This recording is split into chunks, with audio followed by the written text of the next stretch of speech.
am live. Live. Hey, y'all. Ooh. Ooh, the kind of dog.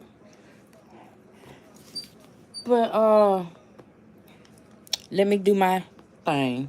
Hello, welcome to the platform. If this is your first time here, please make sure to like, subscribe, and share this out live out to your social media, different social media platforms. Yeah, I was just over in Five's live. Oh, and if you're catching the replay, please make sure to like and share.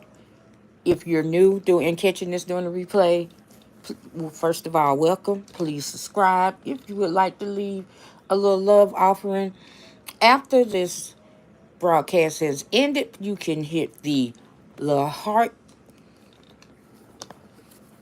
icon and it will let you leave a little love offering if you choose to. Well, anyway, how y'all doing today?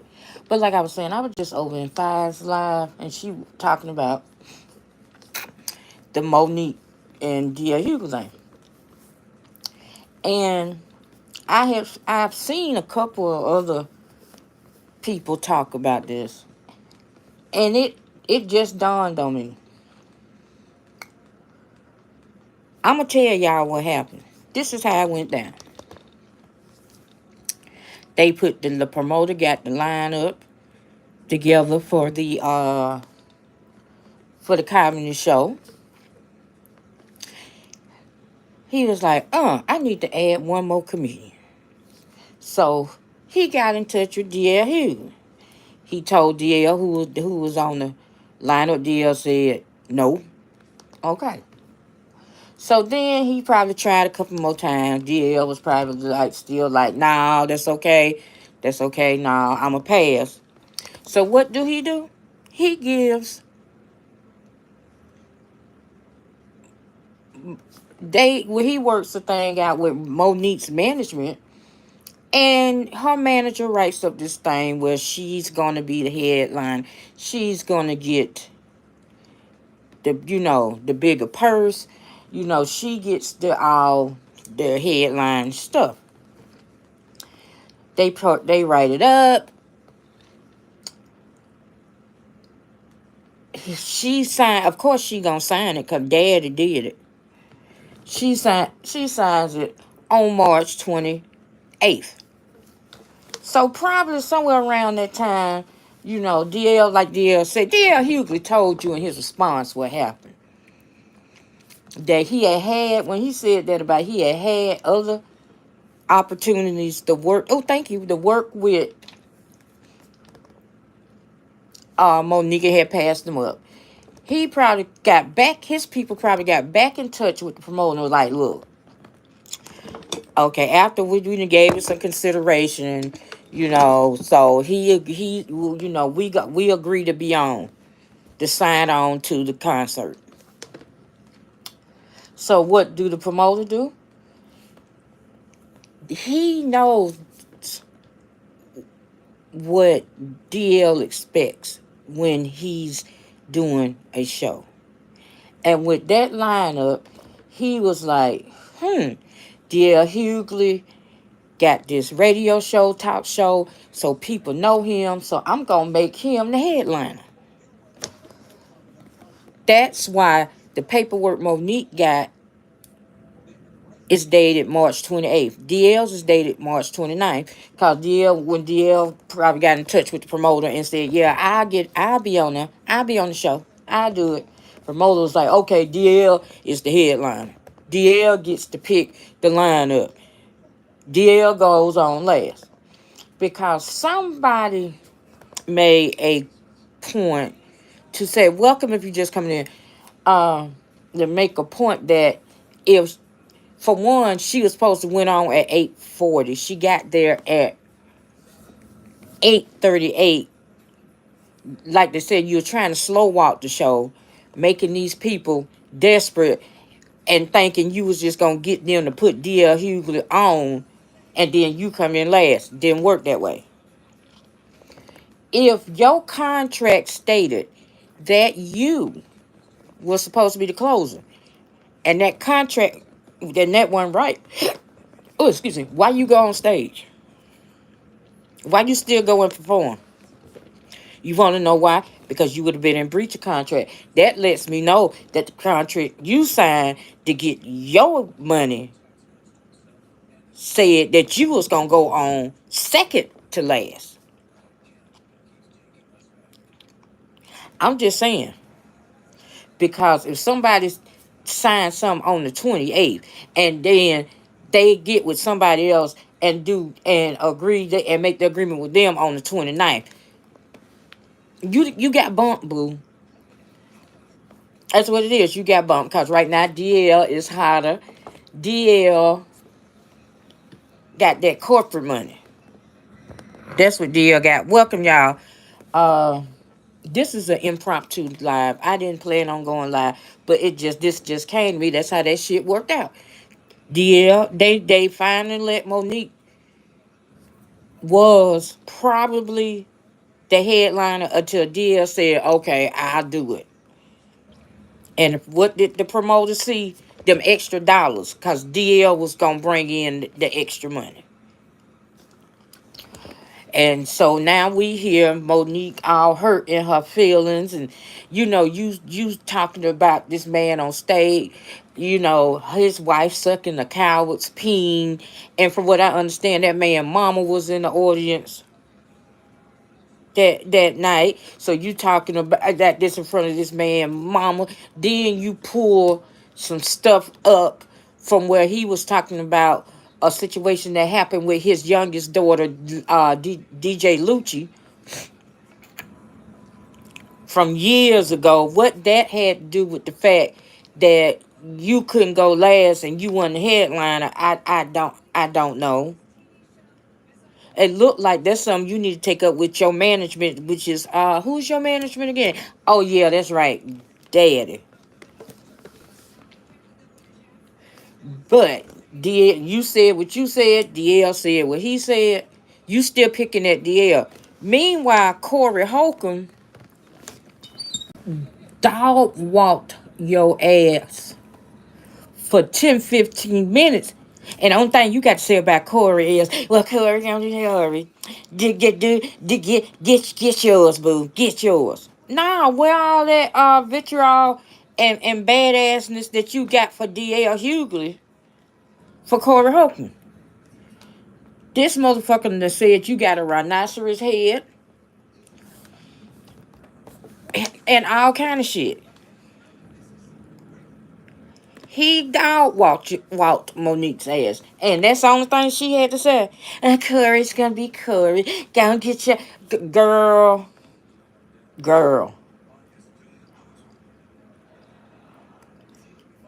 I mean, he drug her from Maine to the coast of California. And see, that's why I'm done with Monique. And like I said, it's also was said that T.S. Madison had something to do with her and oh my God, what's the producer? The producer, director of Precious, had something to do with them making amends. And so now T.S. Madison done spoke up and put her name on the line for her ass. And this is what she do. This is how she behave. But I also think this is a publicity stunt because 50 is the king of trolls. This is to bring more attention to BMF. I really do believe it. I also believe that this because and now I just find it funny. And see Monique talking so fast that she double talking. Because at first it was about the contract dispute. Then it was her plan was to drag him when she went out there anyway. So even if you did finish, let's say DL Hugh was like, fuck it, as long as I get my money, she can be closed. She can close. Your plan was to go in on this man because of what he done said about somebody else. So you windmilling for somebody else because of what he done said about Ice Cube and some other rapper and Kanye West. And by the way, what he said about Kanye West is 100% true. Anybody else, no, a normal person who divorcing their wife, it did the shit that Kanye West was doing to Kim Kardashian, that would be stalking, and they ass would have papers on it. But because it's Kanye West, they didn't. They want to give him a pass. But yeah, so to me this is a mix of wanting to bring attention to her being on BMF this season. See, because they rather have that attention than the attention of Lil Meech getting arrested in real life for stealing a $250,000 watch. I think he just forgot to return it, but they locked him up for theft. The mug shot is out there. I want to say this happened last month before last. So it's bringing the attention from that to, oh, Monique gonna be on BMF. But Corey Holcomb made a good point that she probably gonna do the same thing to 50 Cent when she thinks she done got her enough money.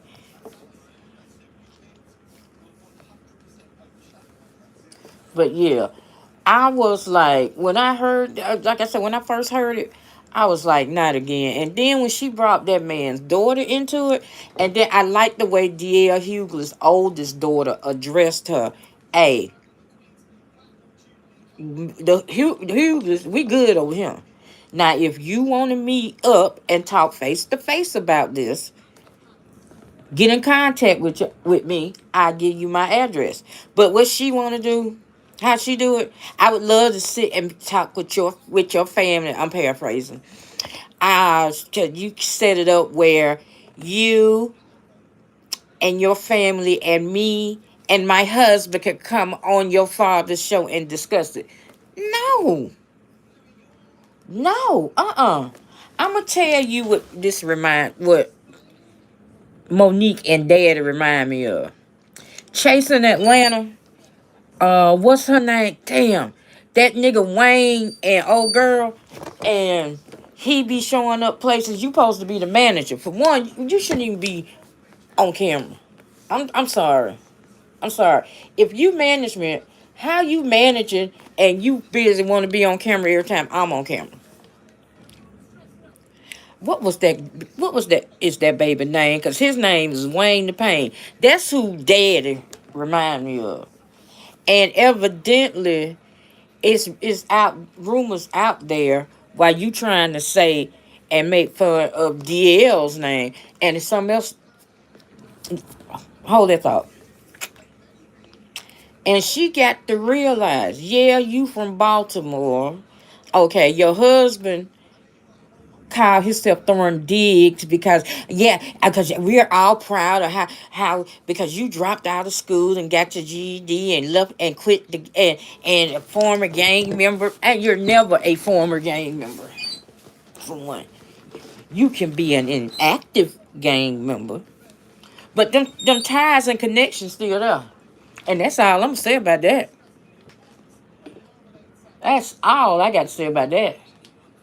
Now, DL probably got sense because who got the most to lose here? Like I said, she acting her wage. Who got the most to lose? Her doing this, the only thing that can happen is, okay, just like they were doing before, ain't nobody gonna fuck with you after BML. DL come out here and be acting stupid. He can lose his radio show, all his endorsements. I mean, what the fuck? I mean, you can look at the posters and tell who the headline is. You got the big ass picture of DL, then you got a little picture Monique, then even smaller pictures of the other folks with their name on the ticket stub. It was DL Hughley. So really, her her you had her argument. She don't. I mean, it's null and void. You know.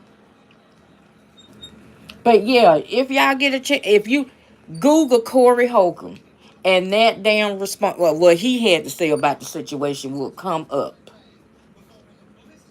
You know, because yeah, you won the Oscar, but look what you won the Oscar for. Like Corey Holcomb said, the worst mother in cinema history, the worst mother to ever be on screen, made Mommy Dearest look like Carol Brady.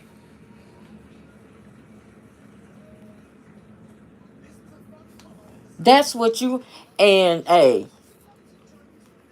How do you say one? That one. It was the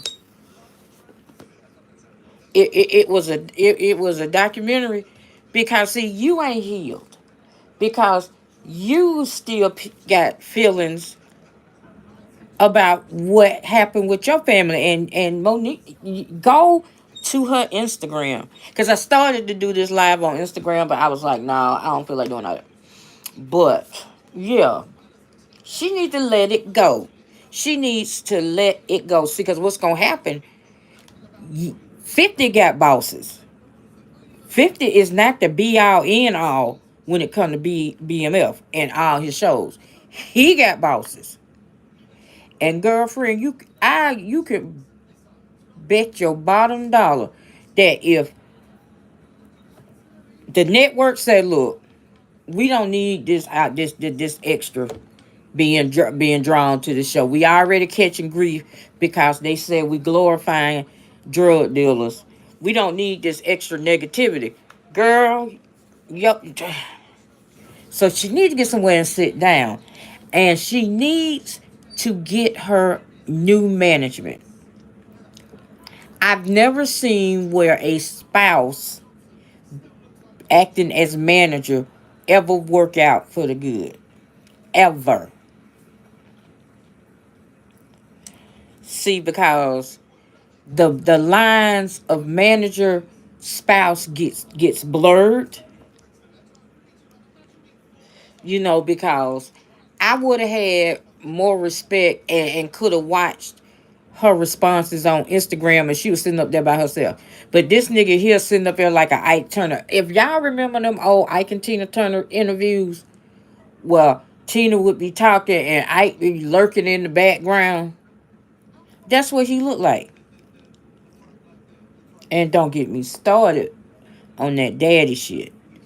I am not finna call nobody who I'm getting pinged from daddy. That's disgusting.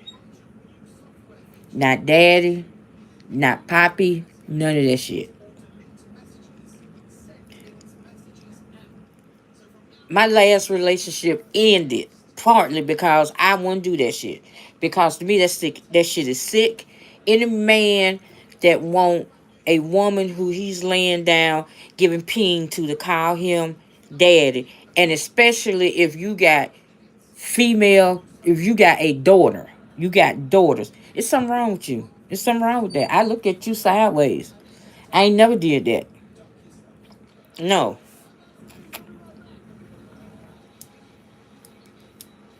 That's disgusting. But yeah, I wish. Let me see if I can bring. Let me see if I can bring it up. I don't want to get flagged, I don't, cause he went in. I mean, Corey Holcomb went in, and that's all she had.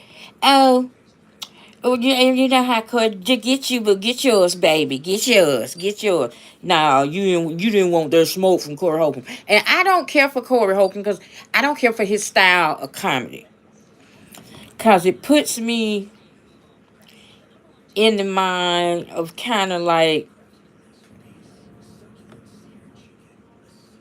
Tommy Sotomayor, how Tommy be talking about black women. That's how he talk about women. Because one of the things that he said was, how a fat bitch gonna try to come for me. You got to be a dime to try to come for, you know. See, we ain't got the godfather of comedy is gone. Cause see, he would have did that shit in a minute. See, Paul Mooney gone. Paul Mooney would have did that shit. You know. Because really, that that Oscar, those Oscars, that Oscar didn't mean shit. Because what did you do after it? Look what you got it for. You talking about he opened the Kings of Comedy, you closed the Queens of Comedy. If there was not a Kings of Comedy, it would not have been a Queens of Comedy for one. And for two, the only reason why they let you close because she had that baby ass show. I could not stand that show. I could not stand the Parkers. That to me was a piece of the biggest piece of trash that could have ever been put out. I could not stand that show because it made us big girls look bad. You had the daughter that was dumber than a goddamn sack of rocks. Then you had her mama running around here. You might as well say stalking this man for the whole. I forgot how many seasons they was on, and he didn't want her ass, but she just did any and everything. I just didn't like that. I didn't like that. You know, the movie that she should have got some recognition for was Fat Girls. That was a good movie because it had the message that you ain't got to be a stick. You don't have to conform to the European, you know, thinking of what's beauty and what's not. Be proud of, of your body no matter what size. See, I like that movie because it gave that message. It had a message in it. I would have preferred her get nominated and get the Oscar for that than, that cause Precious, I watched it once and I barely watched it. I will not watch that movie again. I cannot. I watched it. Like I said, I watched it once when it first came out. I have not watched it again. I treat Precious like I do McDonald's hamburgers. I do not do them. I have not had a McDonald's hamburger since I was in kindergarten. I'm 52 now. So that's to let you know. I got sick off of a McDonald's hamburger when I was in kindergarten. I have not touched them since. Mm-mm. Oh, thank y'all for the thumbs up. Welcome, welcome, welcome. So yeah, that's how I treat Precious. I watched that shit once, and I honestly I barely got through it because that shit just got more. And I'm like, oh my god. And I'm gonna tell you what really I was like done with the movie. Okay, you had was that she was the mama had her doing ungodly things, but when the social worker came over there and her first baby was a special needs baby, and she threw that baby on the floor and then gonna come and throw the other baby on the floor like that, I was like, I can't watch this shit. I can't watch the no. Oh hell no. So yeah, Google Corey Holcomb's thoughts on Monique. Oh my God, he went in. He went all the way in. You know. Mm-mm. So Monique, you just need to leave this alone. Just leave it alone. Like he said, somebody tell me a Monique joke. I do not know not one Monique joke. Her and Tiffany Haddish is in the same category. They might make good comic actors, but as far as stand-up comics, uh-uh. Uh-uh. That ain't it, boo-boo. And see, I was all for Monique because she had got healthy. She had got the majority of that weight off her and had got healthy looking, and I'm like, I hear you, Monique, go on, get on to your health thing. And then you come with this. Girl, bye. I'm just done. Cause even when I heard about her being on BMF, I was like, all right, then Monique, I see you get your money. Then her and what is that guy's? Now, I cannot think of that man's name. You know, because according to her, him, Tyler Perry, and Oprah Winfrey was the axis of evil in her life. You know. And I'm looking at it. I'm looking at the dude. I'm looking at his name, but I just can't. But y'all, drop down in the comments, or if you're watching the replay, in the comments section, and tell me what y'all think about this. And I'm really, like I said, I'm really not paying Monique no attention, because D.L. Hughley came out and said what he said. You know, first it was Oprah. First it was Tyler. It was Netflix. It was everybody. He said he guessed it was his turn. It's everybody but her.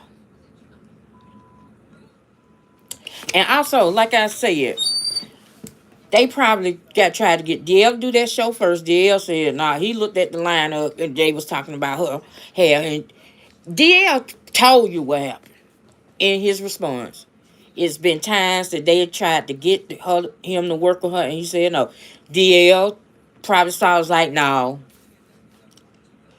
Then his team probably, said, well, you really ain't been on it. People still want to see you, because, especially after the thing with the, because when COVID had first started, COVID-19 had first started, you remember DL had that episode where he had it and was still out there trying to work and passed out on the stage. So, people want to see you and make sure they see you live, and they probably talked him into it. That's why her shit was dated the 28th. And then DL probably called them on the 28th. They got his shit together and gave him his shit on the 29th. I'm just saying.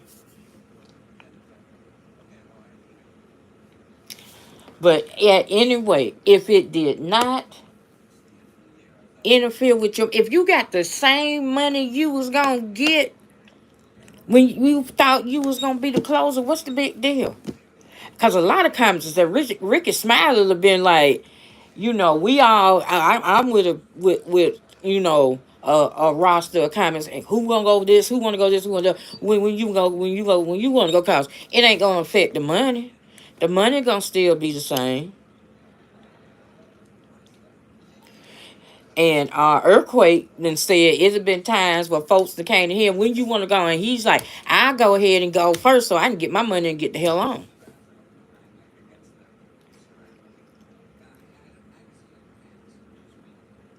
And then that run, yeah, she ran her ass off that stage because she probably thought that somebody from DL's camp was gonna grab hold of her ass. I'm like, girl, get somewhere, just stop it. And her ass is too old for this.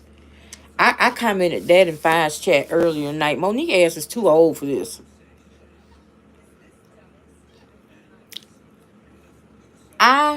If it didn't affect your money, and you still got your money, I wouldn't give a damn if it was me. I wouldn't have gave a damn if they had me going on why the people was going in. As long as I got the same money,